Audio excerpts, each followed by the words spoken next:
الحمدللہ رب العالمین والصلاة والسلام علی سید الانبیاء والمرسلین اما بعد فاعوذ باللہ من الشیطان الرجیم بسم اللہ الرحمن الرحیم الصلاة والسلام علیک یا سیدی یا رسول اللہ وعلی آلک واصحابک یا سیدی یا حبیب اللہ الصلاة والسلام علیک یا سیدی یا نبی اللہ وعلی آلک واصحابک یا سیدی یا نور اللہ۔ تمام تعریفیں اللہ رب العزت کے لیے اور ہر طرح کا درود پاک نبی مکرم نور مجسم تاجدار مدینہ صلی اللہ تعالیٰ علیہ وآلہ وسلم کے لیے۔ میرے بہت ہی محترم دوستوں بھائیوں، السلام علیکم ورحمۃ اللہ وبرکاتہ۔ جیسا کہ آپ سب کو معلوم ہے اور ہم اپنی عملی زندگی میں اس کو بار بار دہراتے رہتے ہیں، اس کی طرف بھاگتے رہتے ہیں، وہ ہے انسان کی کسی چیز کے لیے جستجو کرنا۔ یعنی آپ اچھی تعلیم کی جستجو کرتے ہیں، اچھی نوکری کی جستجو کرتے ہیں، اپنے اچھے گھریلو ماحول کی بہتری کی جستجو کرتے ہیں، گو کہ آپ ہر چیز کی جستجو کرتے ہیں، یعنی جستجو کرنا کہ خواہش رکھتے ہیں کہ مجھے اچھی تعلیم مل جائے، میں اس کی کوشش کر رہا ہوں، میرے ازواجی تعلقات گھر میں بہتر ہو جائیں، میرے گھریلو معاملات بہتر ہو جائیں، میرے بچوں کے ساتھ تعلقات، پیار محبت اخوت برادری دوستوں کے ساتھ بہتر ہو جائے۔ آپ اس جستجو میں لگے رہتے ہیں کہ میں کوئی اچھی چیز پا لوں۔ اچھی چیز ہے، اچھی بات ہے، اچھی چیز کی جستجو کرنا اور بری چیز سے بچنا، یہ ہر انسان کی ایک فطرتی عمل ہے۔ بات یہاں کرنے کی یہ ہو رہی ہے کہ ہم اس دنیا کے لیے، اپنی خواہشات کے لیے، اپنے روزمرہ کے معاملات کے لیے یہ جستجو کرتے ہیں، یہ کوشش کرتے ہیں اور یہ خواہش رکھتے ہیں کہ ہمیں اچھی چیز مل جائے، لیکن ایک بات افسوس کے ساتھ یہ کہنی پڑتی ہے کہ صبح جب آپ اٹھتے ہیں تو آپ اس جستجو میں ہوتے ہیں کہ میں آفس جا رہا ہوں اور میں جلدی کروں کہ لیٹ نہ ہو جاؤں، وہ اس لیے کہ وہ نوکری آپ کے لیے آپ کی زندگی کا ایک حصہ ہے، اس سے آپ کو انکم ملتی ہے اور اس سے آپ اپنے روزمرہ کے معاملات، گھریلو معاملات وہ چلاتے ہیں کہ آپ کو کوئی نوٹیفیکیشن نہ جاری ہو جائے، کوئی آپ کا باس آپ سے پوچھ رہے بھی کیوں لیٹ آئے ہو۔ اگر روز اس طرح لیٹ آؤ گے تو آپ کی تنخواہ میں سے کٹوتی ہوگی، اس کی آپ کو فکر ہوتی ہے۔ میرا صرف کہنے کا یہ مطلب ہے کہ جس طرح ہم زندگی کی بھاگ دوڑ کے لیے جستجو کرتے ہیں، اسی طرح ہی اگر ہم اپنی آخرت کے لیے،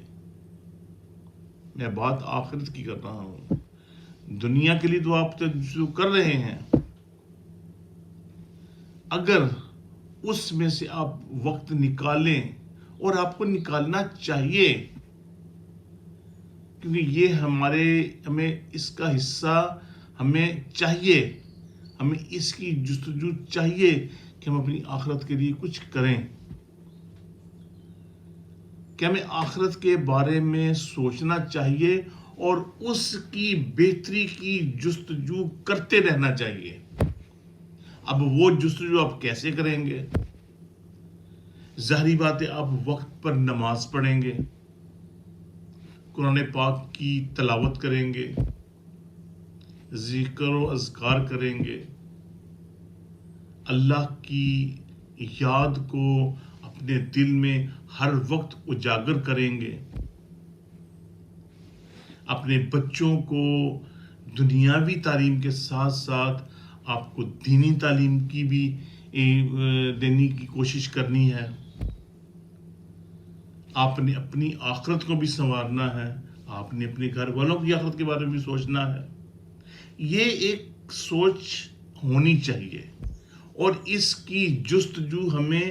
رکھنی چاہیے، لیکن ہم اس چیز کی جستجو کے بارے میں ہم بالکل سوچتے ہی نہیں۔ آپ دیکھ رہے ہیں، آپ خود ہی اندازہ لگا لیں، آپ خود اپنا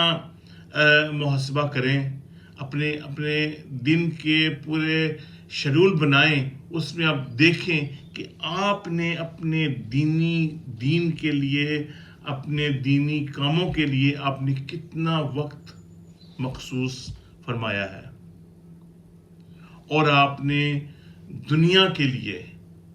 دنیاوی معاملات کے لیے آپ نے کتنا شیڈول مرتب کیا ہے۔ یہ آپ شام کو جب دیکھیں گے، اپنی ڈائری کھولیں گے، تو آپ کو خود بخود آپ کو اندازہ ہو جائے گا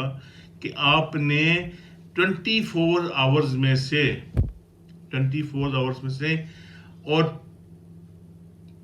میرا جہاں تک خیال ہے، آپ نے 24 آور جو نا وہ آپ نے دنیاوی معاملات میں رکھے ہوئے ہوں گے۔ ٹھیک ہے، میں یہ نہیں کہتا کہ آپ نمازیں نہیں پڑھتے، الحمدللہ نمازیں پڑھتے ہوں گے، آپ مسلمان ہیں اور آپ پر یہ فرض ہے کہ 5 وقت کی نماز باقاعدگی سے پڑھیں، لیکن میں بعض معاملات، بعض ایسے حالات،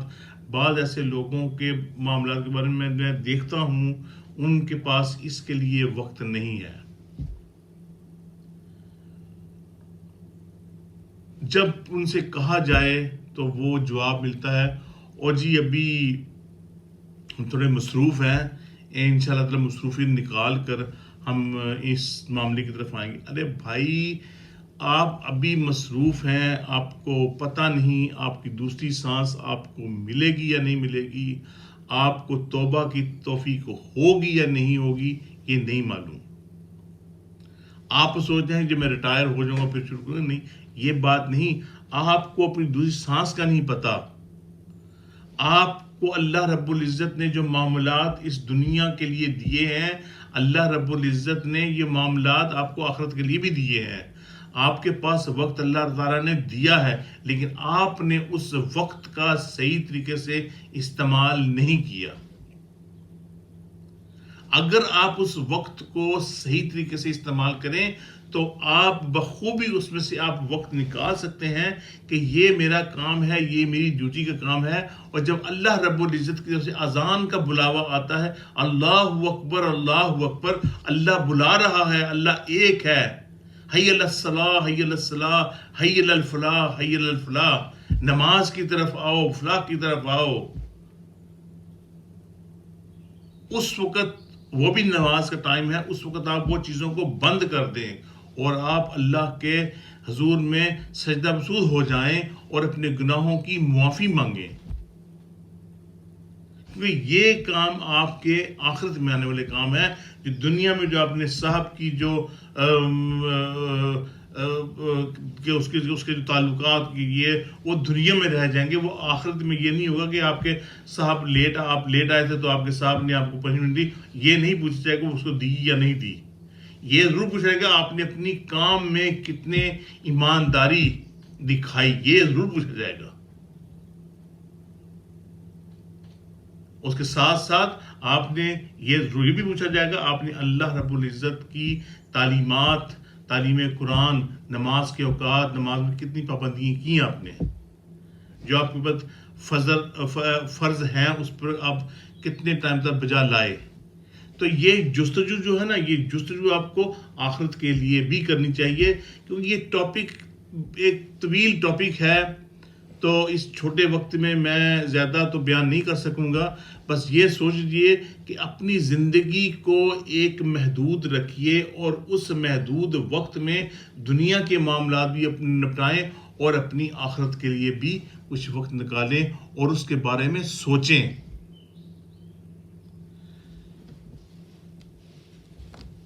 اس کو صحیح کرنے کے لیے آپ یہ چیز خود کر سکتے ہیں، لیکن اس کے لیے اللہ رب العزت نے آپ کو بہت سا وقت میسر فرمایا. ایک روایت پیش کر دیتا ہوں. حضرت سیدنا ثابت بنانی قدوس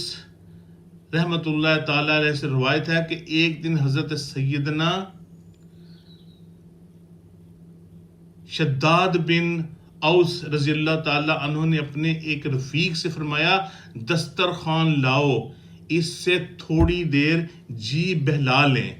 رفیق نے عرض کی جناب میں نے آپ رضی اللہ تعالی عنہ کی صحبت میں کافی وقت گزارا، کبھی آپ رضی اللہ تعالی عنہ نے اس طرح کی بات نہیں سنی. تو آپ رضی اللہ تعالی عنہ نے فرمایا نبی مکرم نور مجسم صلی اللہ تعالی علیہ وسلم سے جدا ہونے کے بعد کبھی کوئی بے مقصد بات میری زبان سے نہیں نکلی، اور اللہ عز و جل کی قسم آئندہ بھی کوئی فضول بات میری زبان سے نہیں نکلے گی. اب دیکھیں انہوں نے صرف دسترخوان لانے کا کہا، دسترخوان لگاؤ. یہ نہیں فرمایا کہ دسترخوان لگاؤ ہم کچھ کھاتے ہیں، نہیں. اس سے صرف انہوں نے یہ فرمایا کہ دسترخوان لگاؤ تو جی بہلاتے ہیں، یعنی اپنے نفس کو مارتے ہیں اور جی بہلاتے ہیں کہ ہمارے سامنے چیز پڑی ہوئی ہے لیکن ہم نے اپنے نفس کو مارنا ہے، ہم نے نہیں کھانا اس کو، ہم نے اللہ تعالیٰ کی عبادت کرنی ہے. اگر بڑی اچھی چیزیں پڑی ہوئی ہیں تو اس کو ایک طرف رکھو، تو ہم اس میں سے جو سوکھی چیز ہوگی وہ کھائیں گے. جو نیک لوگ ہیں ان کی یہ سوچیں ہیں اور ہماری سوچیں کہاں گئی ہیں. یہ ذرا اس بارے میں آپ ذرا سوچئے تو پھر آپ کو شاید آپ کو کچھ بات سمجھ آ جائے. اللہ رب العزت ہمیں سن کر عمل کی توفیق عطا فرمائے. وآخر دعوانا ان الحمد للہ رب العالمین.